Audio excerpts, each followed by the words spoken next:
আমার প্রিয় ছোট্ট বন্ধুরা, আজ আমি তোমাদের একটা সুন্দর গল্প শোনাবো।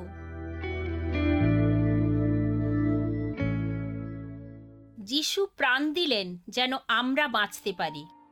তুমি কি টমকে চেনো? দক্ষিণ আমেরিকার একটি খামারে সে বাস করত। তার জন্মদিনে সে একটি আসল মুরগির ছানা উপহার পেল। টম নিজেই সেই বাচ্চাটির যত্ন নিত। ধীরে ধীরে বাচ্চাটি সত্যিকার মুরগিতে পরিণত হলো। হলুদ লোমগুলো সাদা পালকে রূপান্তরিত হলো, আর সে কারণেই টম মুরগিটির নাম রাখলো মিসেস হোয়াইট। খামারে সেই মুরগির জন্য একটি খোপ তৈরি করলো, আর যতবার সে ডিম দিত ততবার শব্দ করে সকলকে জানান দিত।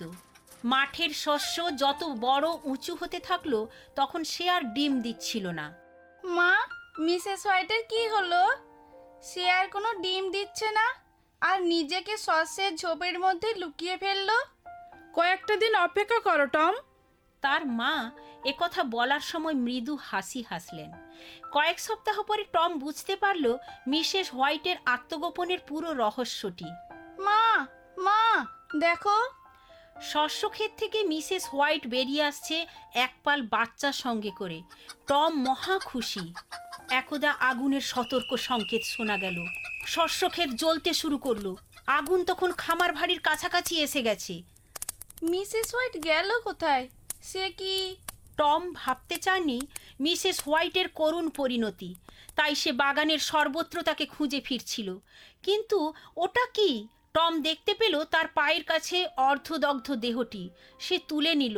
মুরগির নিচে সবকটি ছানা ভীত সন্ত্রস্ত অবস্থায় ঠাসাঠাসি করে রয়েছে। কি করে এটা সম্ভব হলো?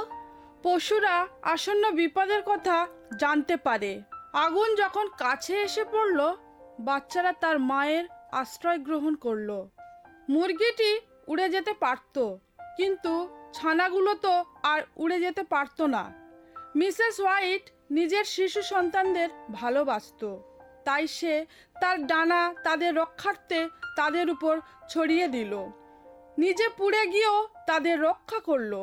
সে নিজেকে বলি দিল সন্তানদের বাঁচাতে গিয়ে। যিশুর প্রেম এ দৃষ্টান্তের সাথে তুল্য।